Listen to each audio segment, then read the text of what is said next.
Smell of stale coffee and laundry detergent mixed with the sweet aroma of medicines on the living room table. Helen Costa wiped her cracked hands on a worn apron while watching her mother sleep in the wheelchair, her head lolling to the side, her lips half open, releasing a difficult breath. It was 5:40 a.m. on a Tuesday that promised to be just like all the others. Work at the school, then cleaning the house of the market owner, and at night, washing clothes for the town's families. But that Tuesday held news that would change everything, though Helen didn't know it yet. She adjusted the blanket over Mrs. Carmen's thin legs and whispered a quick prayer before leaving for the school.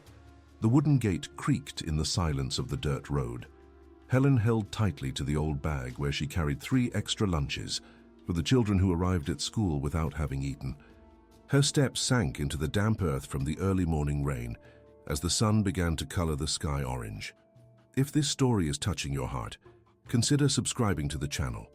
It's how we can keep bringing stories that remind us God never abandons His children, even when all seems lost. Where are you listening from? The public school was a 20-minute walk away. Helen always arrived first, opening the windows to let the fresh air in, sweeping the room, organizing the crooked desks. That morning, she had barely started writing on the board when the principal appeared at the door, her face far too serious for that hour.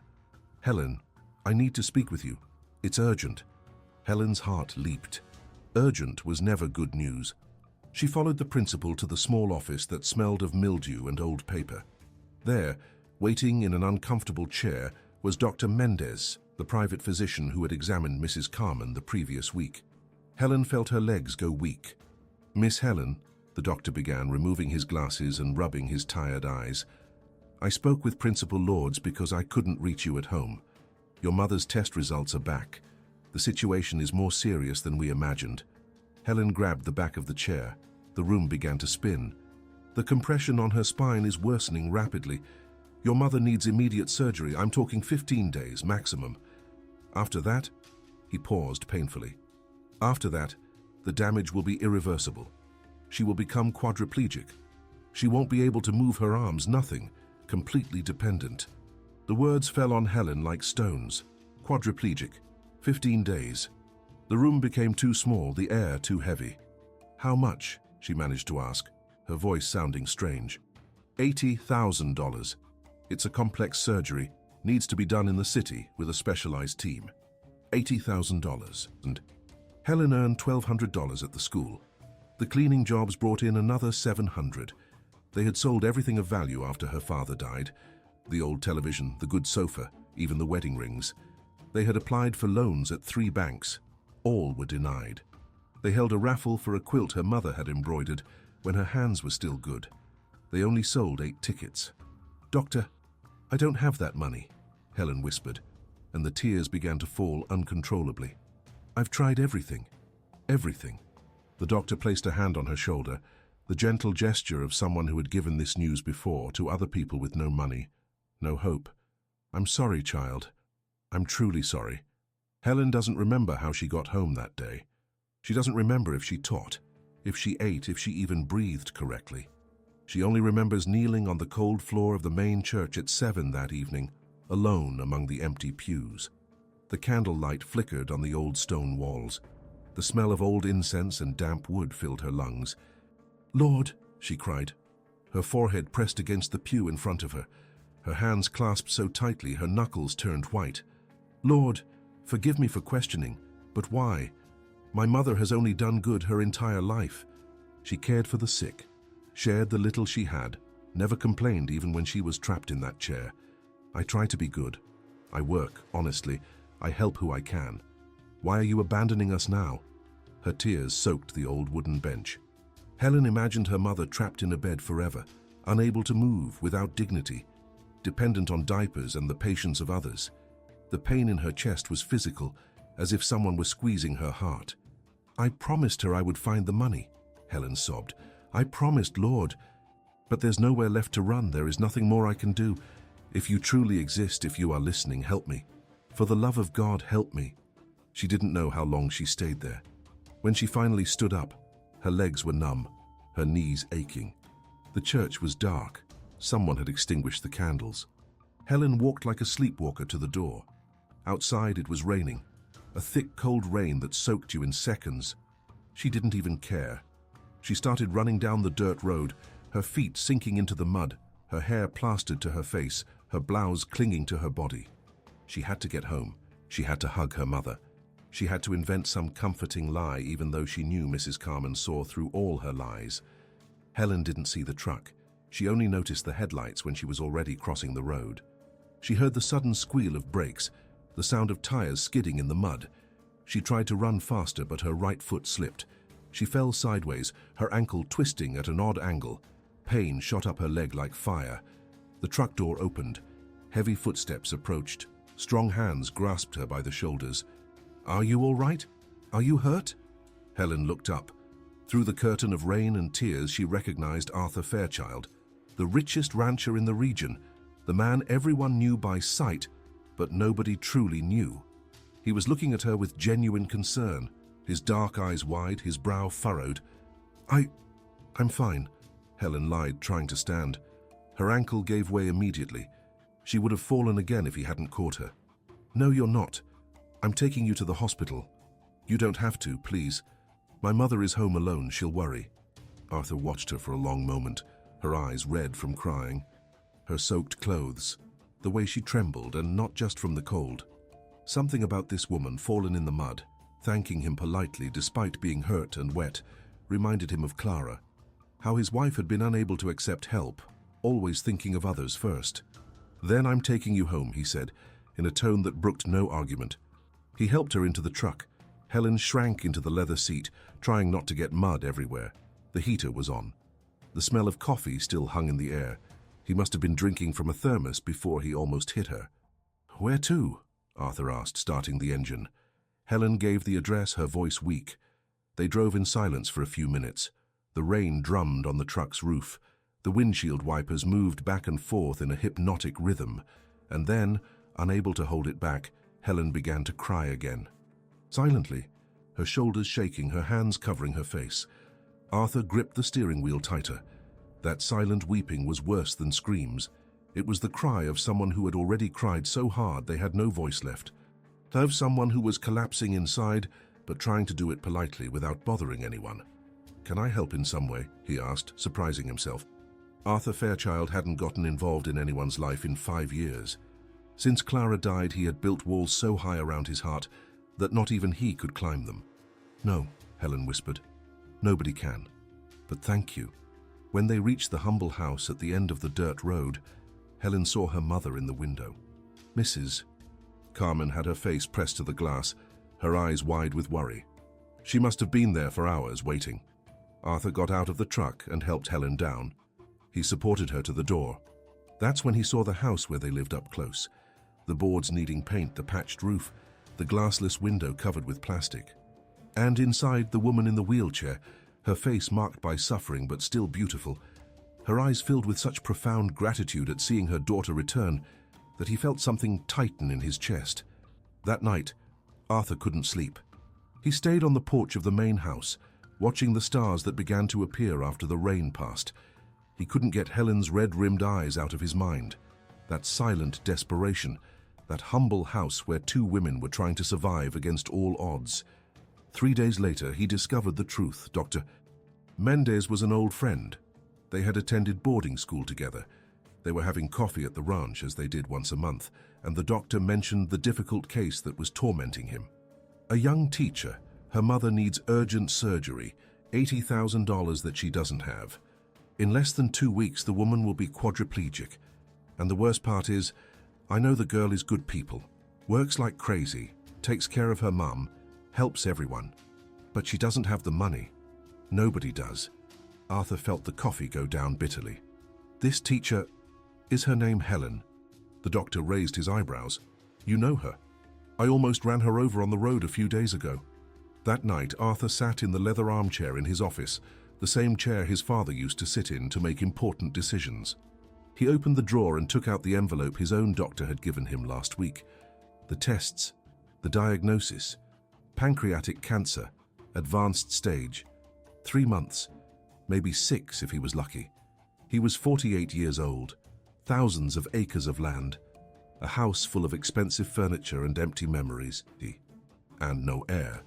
The lawyers had already explained, without a direct heir, the ranch would be fought over by cousins living in the capital, people who only showed up when they needed money. They would sell everything, fire the employees who had worked there for decades, and turn the land into subdivisions. Clara had always wanted children. They tried for 3 years. When she finally got pregnant, it was the happiest day of his life. And then, in the 5th month, the cancer. The doctor said they could try to save the baby or try to save her. Clara chose the baby. It didn't work. He lost them both. Arthur looked at the framed photo on his desk. Clara smiling on their wedding day, wearing the simple lace dress she had sewn herself. 5 years without her. 5 years eating alone, sleeping alone, waking up alone. 5 years waiting for the day he could be with her again. "Clara," he whispered to the photo, "forgive me for what I'm about to do, but I don't want to die alone. And this woman, she needs help. Maybe this is what you would have wanted me to do." The following Saturday, Arthur returned to Helen's house. It was 9 in the morning. She was in the yard, hanging clothes on a makeshift wire clothesline. Her ankle was bandaged. She was limping. When she heard the sound of the truck, she turned, her face frightened. "Mr. Fairchild, I need to speak with you. It's important." Helen dried her hands on her apron and invited him in. The house was even more humble inside. Few pieces of furniture, all old, but everything very clean, very organized. It smelled of fresh coffee. Mrs. Carmen was in her wheelchair near the window, crocheting with trembling hands. "Mom, this is Mr. Arthur Fairchild. He helped me on the road the other day." "Mrs." Carmen smiled, a beautiful smile despite her missing teeth. "God bless you, young man. Would you like some coffee?" "No, thank you, Mrs. Carmen." Arthur turned to Helen. "May I speak with you? In private?" They went out to the yard. Helen crossed her arms, tense. He took a deep breath. What he was about to say was insane, but his whole life he had been sensible, careful, correct. And where had it gotten him? To an empty house and an expiration date. "I'll be direct because I don't know any other way. I found out your mother needs urgent surgery. $80,000. There are 9 days left." Helen's face turned red. "How do you know that? Who told you?" "That doesn't matter. What matters is I have a proposal that will sound indecent, perhaps even offensive, but it's not charity. It's out of my own necessity." Helen looked at him suspiciously, her body tense as a guitar string. Arthur continued, the words coming out with difficulty. "I have cancer, terminal, 3 to 6 months to live. The ranch needs a direct heir, or it will be fought over by relatives who will destroy everything. Marry me. On paper, before God. You take care of me until the end. I'll pay for your mother's surgery and I'll leave the ranch to both of you. It's not a handout, it's a job. And when I'm gone, I'll just be a memory." The silence that followed was as heavy as lead. Helen looked at him as if he had gone mad, as if she had misheard. "You are asking me to marry you?" "Yes." "For money?" "Yes and no. You would need to care for me, keep me company. It's not just a business transaction." Helen took a step back, her eyes shining with furious tears. "I am not merchandise. My mother didn't raise a daughter who sells herself." "I know. That's exactly why I'm here. If you were the type of woman who sells herself, I wouldn't be making this proposal."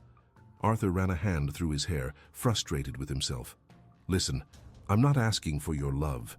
I'm not asking for your body. I'm asking for your company in the last few months I have left. I don't want to die alone like I've lived these past 5 years. And you need the money to save your mother. We both have something the other needs.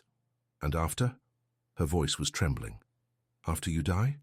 You get everything. The ranch, the house, the money. You take care of the employees as I would. Or sell it all and leave, I don't care. I just want to know that I'm not leaving what my father built in the hands of people who only want a quick profit." Helen looked toward the house, where she could see her mother's silhouette in the window. 9 days. In 9 days, Mrs. Carmen would be condemned to a bed forever, unable to move, without dignity, completely dependent. "Separate rooms," she said, her voice firm despite the tears. "A marriage on paper only. I'll take care of you, but when you're gone, I'm leaving. I won't keep anything beyond what was agreed upon to pay for the surgery. No, Arthur countered. You take everything or the deal is off. You must be the legitimate heir. They looked at each other for a long moment. Two strangers negotiating a marriage. Two desperate people trying to make a deal that would save them both in different ways. All right, Helen whispered finally. I accept, but may God forgive me. The wedding took place 3 days later at the courthouse, with 2 witnesses Arthur paid to sign the papers. Helen wore the prettiest dress she owned, a light blue dress her mother had sewn years ago. There were no flowers, no party, no smiles, just 2 strangers saying, I do, to a bored justice of the peace. That night, Helen moved into the main house with her mother, Mrs. Carmen was scheduled for surgery the next day. Arthur had transferred the money directly to the hospital. Helen arranged her few clothes in the room Arthur had prepared, a huge room with a large bed, a hardwood wardrobe, and a private bathroom. It was bigger than the entire house they had lived in. She sat on the edge of the bed and cried, not exactly from sadness, from relief, from fear, from guilt, from hope, all at the same time. A light knock on the door. Helen, you can come in. Arthur entered, holding a steaming cup. I brought tea, chamomile. It helps you sleep. Thank you. He stood there, unsure what to say. I wanted you to know I won't bother you. My room is on the other side of the house. We have staff who can help with whatever you need. You are not my employee. You are my wife. On paper, but still. Helen held the warm cup in her hands. Why are you doing this, really? Arthur looked at the floor. Because I know what it's like to lose someone you love because you don't have the money to save them. My wife had cancer. I tried to pay for the best treatment, the best doctors. It didn't work. If I'd had more money, maybe. I know it doesn't make sense, but I wanted to be able to save someone this time, and you seemed like someone worth saving. He left before she could answer. Helen drank the tea in silence, looking out the window at the lands that were now, technically, hers too. The stars shone in the clear sky. Somewhere nearby, her mother was sleeping peacefully for the first time in months, knowing she would be operated on tomorrow. Thank you, Lord, Helen whispered. I don't understand your ways, but thank you. But what neither of them knew as they slept on opposite sides of that immense house was that Mrs. Martha Sullivan had already found out about the wedding, and at that exact moment, sitting in her living room decorated with imported furniture, she was dialing the phone to the first of many friends, her voice sweet as poisoned honey. My dear, you won't believe what that shameless little schoolteacher has done. Mrs. Carmen's surgery lasted 7 hours. Helen spent every minute kneeling in the hospital chapel, her hands clasped so tightly they left marks on her palms. Arthur sat beside her in silence, not praying. He hadn't spoken to God in 5 years, but his presence was solid, comforting. When the doctor finally appeared, his surgical mask hanging around his neck and a tired smile, Helen collapsed into his arms, weeping. Everything went perfectly. Your mother is going to walk again. 3 weeks later, Mrs. Carmen was already moving her toes.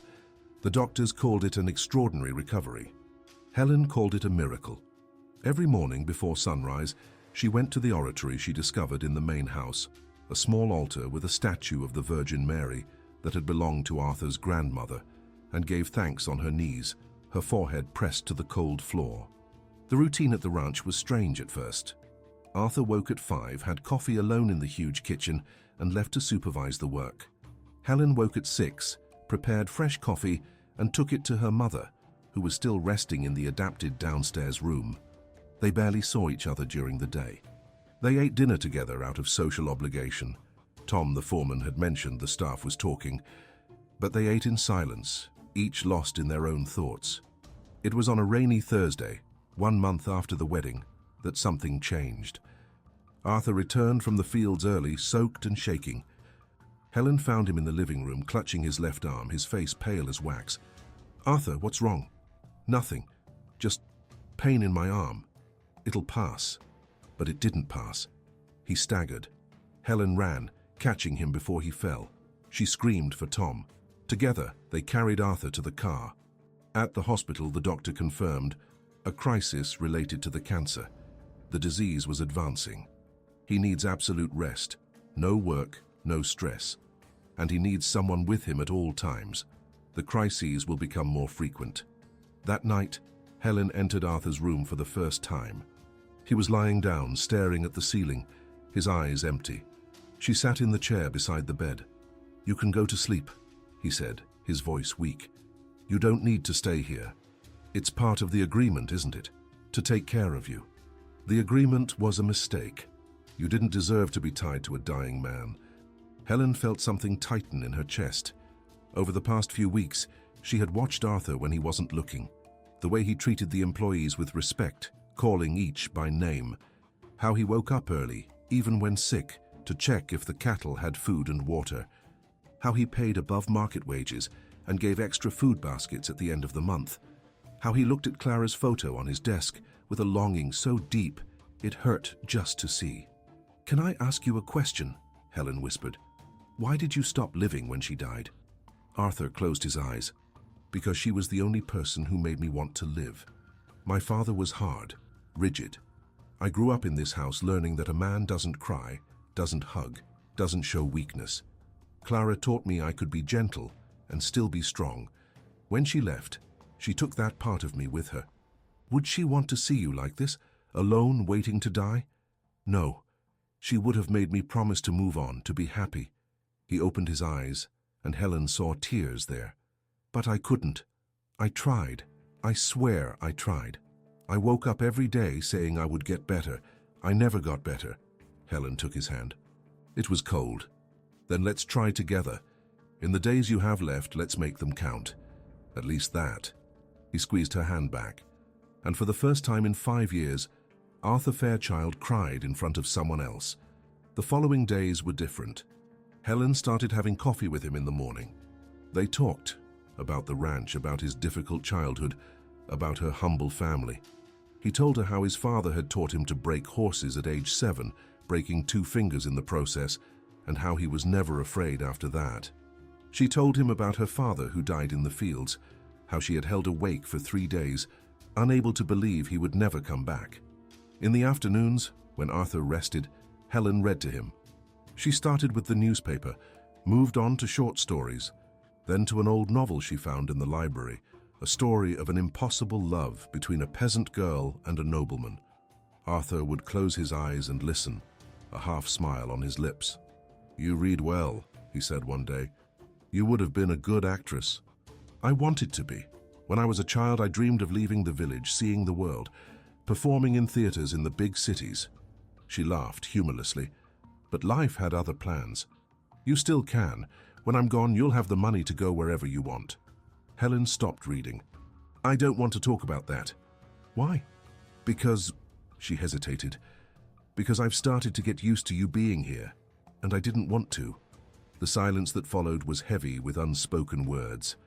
Arthur opened his eyes and truly looked at her, as if seeing her for the first time. Her brown hair tied in a messy bun, her brown eyes which changed color depending on the light, the way she bit her lip when she was nervous. "Me too," he admitted. "I didn't want to get used to you, but you're everywhere. In the smell of coffee in the morning, in the sound of your laugh when you talk to your mother, in the way you arrange the flowers on the table every Monday." Helen's heart sped up. "Arthur, I know the agreement was separate rooms. I know you're here out of necessity, but Christ, it's been so long since I've felt this. I don't even know how to say it. I think I'm falling in love with you." The words hung in the air. Helen should have stood up. She should have left the room. She should have remembered this was temporary, that he was going to die, that she couldn't let herself love someone who already had an expiration date. But instead, she leaned in and kissed him. A soft, chaste kiss that tasted of both their tears. "Me too," she whispered against his lips. "God forgive me, but me too." That night, for the first time, Helen slept in the bed beside him. They did nothing but hold each other. He was too weak, and this wasn't about sex. It was about not being alone. It was about 2 castaways finding solid ground in each other. But in town, the storm was already brewing. Mrs. Martha Sullivan had spent the last month gathering allies. At the beauty salon, in the square after Mass, at the church council meetings. Her daughter Roberta cried every night, saying Arthur had been stolen from her, that Helen had used witchcraft, that the marriage was a fraud to steal the inheritance. That wretched woman tricked a sick man, Martha snarled to anyone who would listen. He's not in his right mind. The cancer has affected his head. It's our duty as a community to protect him from this gold digger. The gossip spread like wildfire. At the school, parents began to complain. We don't want our children taught by a woman of questionable morals. Principal Lords was pressured. Helen needs to leave. She's causing a scandal. It was Tom who told Arthur. The old foreman entered the room, hat in hand, his face serious. Boss, you need to know what's happening in town. They're saying terrible things about Miss Helen. Mrs. Sullivan's crowd is gathering a petition to get her fired from the school. They say she's an inheritance hunter, that you're not right in the head. Arthur sat up in bed, fury boiling. Those women have always been vipers. Ever since I was a child, meddling in other people's lives, judging anyone with less than them. It's going to get worse, boss. I know these people. They won't stop until they've destroyed her. If this story is moving you, leave a like. Would you do what Helen did? Would you marry a stranger to save someone you love? The following Sunday, Helen went to Mass alone. Arthur had a fever. She wore a simple dress, tied her hair back, and entered through the side door as she always did. She sat in the back pew. The silence was immediate. Conversations stopped, heads turned. Helen felt dozens of eyes on her, judging, condemning. Mrs. Sullivan was in the front pew, surrounded by her friends. When Helen walked past, Martha pointedly turned her back. Throughout the entire Mass, Helen felt the weight of their stares. She heard poorly disguised whispers. Shameless, gold digger, high-class prostitute.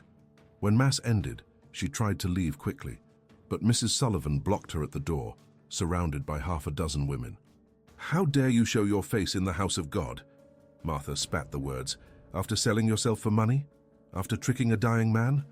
You don't know anything, Helen replied, her voice trembling but firm. You don't know what I went through. You don't know why I did what I did. We all know. You saw a rich sick man and pounced on the opportunity. Roberta appeared behind her mother, her eyes red from crying. Arthur was mine.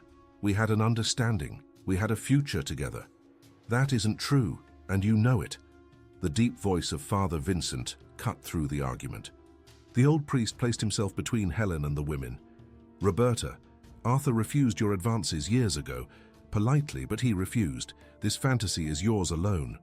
You're defending this... Martha couldn't finish. I am defending a woman who is being judged unfairly. You who come to church every Sunday, have you forgotten what Christ said about casting the first stone? Did Helen commit a crime? She legally married a free man. Where is the sin? She sold herself for money. She saved her mother. Would it be a greater sin to let Mrs. Carmen die? The priest looked at each of the women. Go home and ask God's forgiveness for the viper tongues you carry. And you, Helen, keep your head held high. You did nothing wrong. But when Helen left the church, she found her car, the old sedan Arthur had bought for her to get around, with its tires slashed and the word whore spray-painted on the hood in red. She fell to her knees right there, in front of the church, and wept. People passed by and no one helped. Some laughed. Others just averted their eyes, ashamed of not having the courage to defend what was right. It was Tom who found her half an hour later. He helped her up, wiping the tears from her face with an old handkerchief. Come on, child. I'll take you home. On the way, Helen didn't say a word. She just stared out the window, her eyes empty. When they arrived at the ranch, Arthur was on the porch leaning on a cane, his face pale but his eyes burning with anger. What did they do to you? Helen tried to smile. Nothing I don't deserve. Don't say that. He pulled her into a clumsy hug, his body weak but his intent strong. You don't deserve any of this, nothing. Maybe I should leave, before it gets worse. You don't need this stress. If you leave, I'll follow. I don't care what they say. I don't care about anything but you. He held her face in his hands. For the first time in 5 years, I want to wake up in the morning. I want to see the sunrise. I want to hear your voice. You brought me back to life, Helen. I won't let you go. Mrs. Carmen appeared at the door, walking slowly with the help of a walker. Her recovery was progressing well. My daughter, come here. Helen released Arthur and went to her mother. Mrs. Carmen wiped the tears from her daughter's face with hands that were still trembling but increasingly steady. Your father told me something before he died. He said God always has a plan even when we can't see it. You saved my life, daughter. Now this good man is saving yours. Don't let bad people destroy this." But that night, as Helen finally slept, exhausted in Arthur's arms, the ranch phone rang. Tom answered. It was the judge, Mrs. Sullivan's husband. "Tell Arthur I've opened an official investigation into his marriage. Suspicion of fraud for illicit appropriation of inheritance. The hearing will be on Friday. If he doesn't appear, I'll issue an arrest warrant for his wife." And in town, Mrs. Sullivan smiled victoriously while Roberta hugged her mother, crying with happiness. "We're finally going to expose that tramp for what she is, and when Arthur is free of her, he'll see that I've always been here, waiting for him." What neither of them knew was that Arthur would wake up the next morning coughing up blood, his body finally succumbing to the ravages of the mercilessly advancing cancer. The blood stained the white pillow. Helen woke to the sound of Arthur coughing, a wet, desperate sound. She turned on the light and saw it. Blood on his mouth, on his chin, running down his neck. "Arthur!" She screamed for Tom. She called the hospital. The ambulance took 20 minutes that felt like 20 hours. Helen held Arthur's hand the entire time, whispering that everything would be all right, even knowing it might not be. He tried to speak, but she placed her fingers on his lips. "Save your strength. Don't talk now." At the hospital, the doctors were direct. "The tumor is bleeding internally. We need to stabilize him, but..." The doctor looked at Helen with that expression she already knew, the same one she saw when they told her that her mother would be paralyzed forever. "We need to prepare for the worst. The next few hours are critical." Helen wanted to stay by his side, but the nurse stopped her. "Only blood relatives in the ICU. I am his wife. The hospital rules are clear, ma'am. Blood relatives. You can wait in the waiting room." Helen collapsed into a hard plastic chair in the hallway, which smelled of disinfectant and fear. Mrs. Carman arrived half an hour later, brought by Tom. Her mother sat beside her daughter and held her hand. "Let's pray, my child." But Helen couldn't pray. The words wouldn't come. All she could think about was Arthur, alone in that room, dying with no one near. After 5 years alone, he would die alone again. And the hearing was in 2 days. If he died before then, she would be investigated for fraud, arrested perhaps, and everything he had done for love would be destroyed. "Why?" she whispered, the tears falling. "Why, God?" He finally started living again. He finally found happiness again. "Why are you taking this from him? Take it from me, but not from him. Please." It was 3 days.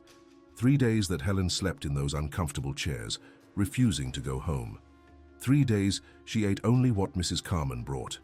3 days praying in the hospital chapel, kneeling until her knees ached, her hands clasped until they were numb. On the 3rd night at 2 in the morning, she was alone in the chapel. The candles flickered. The silence was absolute. Helen knelt at the front pew and cried as she hadn't cried since her father died. "Lord," she sobbed, her voice echoing in the empty space, "I know it's a sin to question your plan.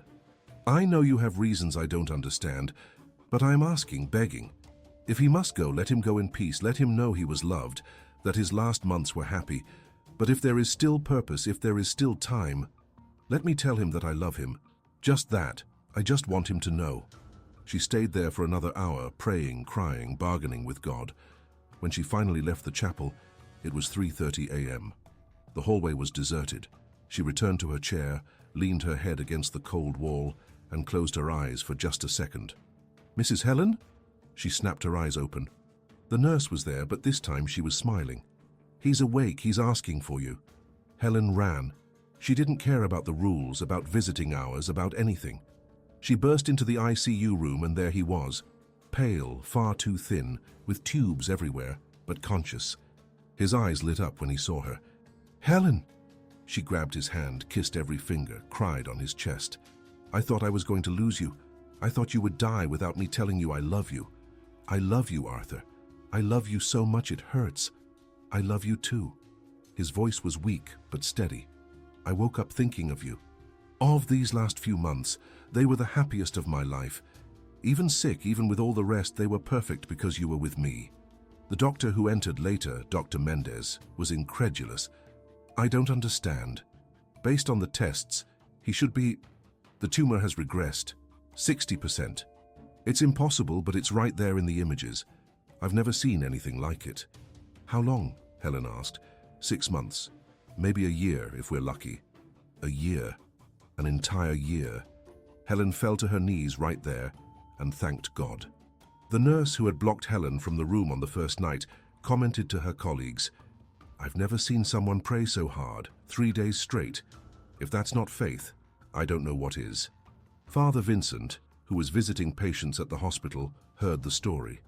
At Mass the following Sunday, he told the packed congregation, "Miracles exist for those with true faith.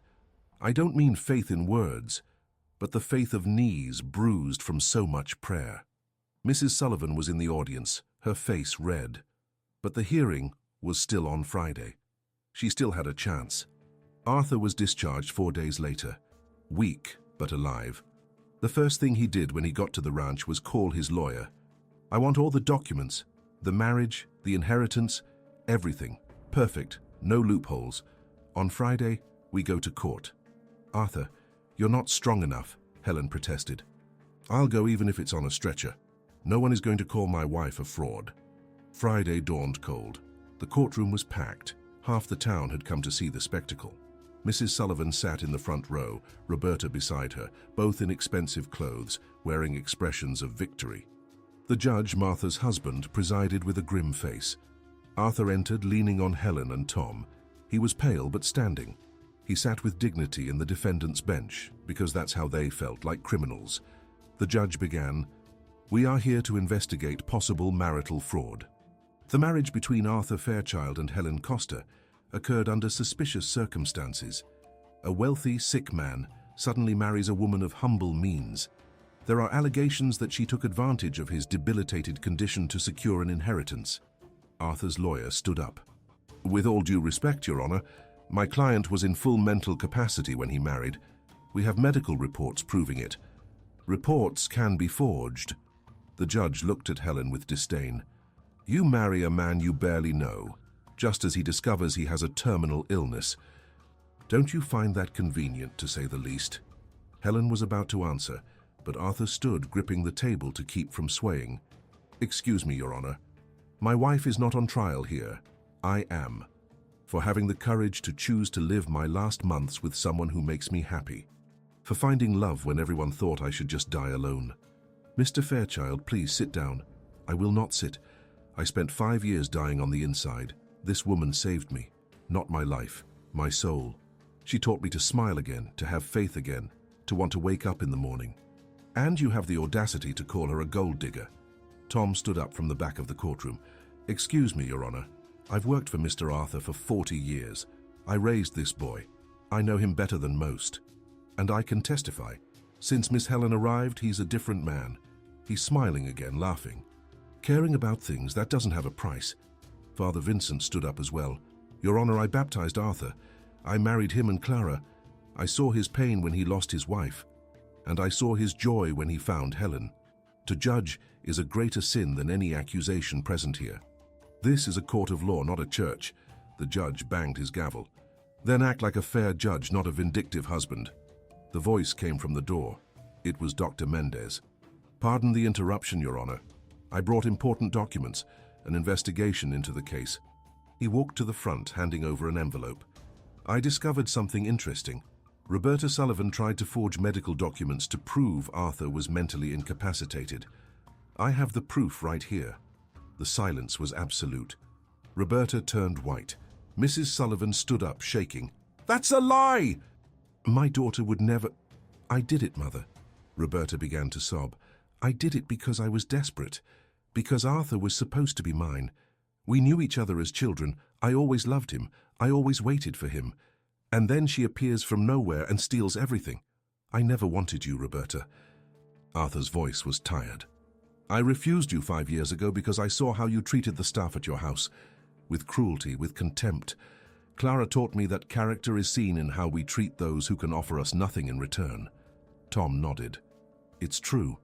Miss Roberta once hit my granddaughter for spilling juice on her dress. The girl was 6 years old. People in the gallery began to whisper. Other employees Roberta had mistreated began to speak up. The tide had turned. The judge, realizing his wife and daughter were being exposed, tried to regain control.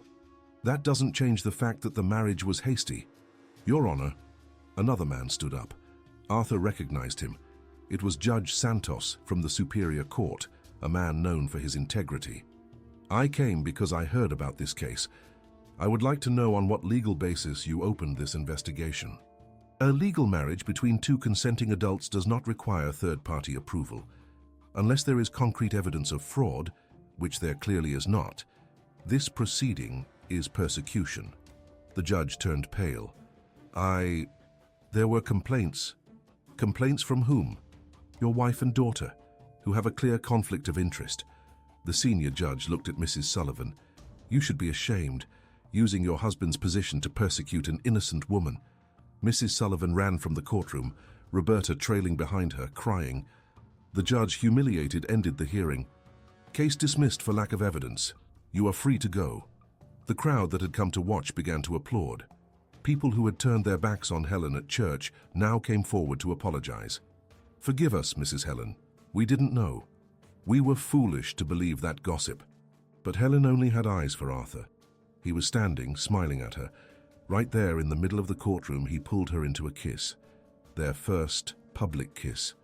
A kiss that said everything words could not. Will you marry me for real? He whispered. In a church with a priest with flowers with everything you deserve? Yes, 1,000 times yes. The church wedding took place 3 months later. The church was packed. Everyone who had doubted came to ask forgiveness. Helen wore a simple white dress that Mrs. Carmen had sewn, her hands steady again, a miracle in itself. Arthur was thin but happy, his eyes shining. When Father Vincent asked, "Do you take this man as your lawful husband?" Helen answered with a firm voice, "I do. Today, tomorrow, and for all the days God gives us." The doctors had said 6 months. Arthur lived for 2 years. 2 years of waking up with Helen by his side. 2 years of dinners with Mrs. Carmen telling stories from her youth. 2 years of seeing Tom smile, watching him happy. 2 years of love that were worth a lifetime. When the end finally came, it was gentle. Arthur was in bed, Helen holding his hand. It was a Sunday afternoon, the sun streaming through the window, birds singing outside. "I'm not afraid," he whispered. "I'm going to find Clara, and I'm going to thank her for teaching me to love. And I'm going to tell her I found love again and that she would be happy." "I love you," Helen cried. "Thank you for making me happy again." He closed his eyes and passed peacefully, a smile on his lips. 5 years later, the ranch was transformed. Helen had kept everything running with the help of Tom and Mrs. Carmen, who now walked perfectly and helped with the administration. But Helen had done more. She turned part of the land into a free agricultural school for poor youth. The Arthur and Clara Institute, where love conquers death, read the sign at the gate. 100 students studied there, learning sustainable agriculture, earning scholarships, getting chances they never would have had. In the living room of the main house, 2 framed photos. One of Arthur with Clara on their wedding day, the other of Arthur with Helen smiling on the ranch porch. "He taught me that God gives us second chances," Helen would tell visitors, "and that true love never dies. It only transforms." Mrs. Sullivan, now a widow and alone. The judge had died of a heart attack 2 years after the scandal. Roberta had moved far away in shame, lived in a small house, almost penniless. Her old friends had drifted away. She was sick, diabetic, and had difficulty walking. One Thursday, someone knocked on her door. It was Helen carrying a basket. "I brought meals for the week, healthy food for your diabetes. Tom said you weren't eating well." Mrs. Sullivan began to cry. "Why?" "After everything I did." "Because Arthur taught me that forgiveness frees 2 prisoners, the one who erred and the one who holds the grudge." Helen placed the basket on the table. "I'll be back next week," and she returned. Every week for 2 years, until Mrs. Sullivan died peacefully, asking for forgiveness until her last breath. 10 years after Arthur's death, Helen was on the ranch porch, watching the students work in the garden. Mrs. Carmen knitted beside her, her hand steady, her smile peaceful. "Do you think he's proud?" Helen asked. "I'm sure of it. He wanted the ranch to have a purpose, and you gave it one." Helen looked at the orange sunset. Thank you, Arthur, for teaching me that miracles exist, that faith moves mountains, that true love is worth any sacrifice. A gentle breeze passed, rustling the trees, and Helen swore she heard very softly his voice whispering, "Thank you, my love, for saving me." And in the town, where once there was only gossip and judgment, people now told the story of Helen and Arthur as a legend. The humble teacher and the lonely rancher who found love when no one thought it possible, who proved that God never abandons those who have faith, who showed that kindness always defeats malice, that forgiveness liberates, and that love, true love, is capable of resurrecting even the deadest of souls. And every time someone asked Helen if she regretted anything, she would smile and reply, "Only that I didn't tell him I love you sooner. But God, in his infinite wisdom, gave me just enough time, and for that I am eternally grateful."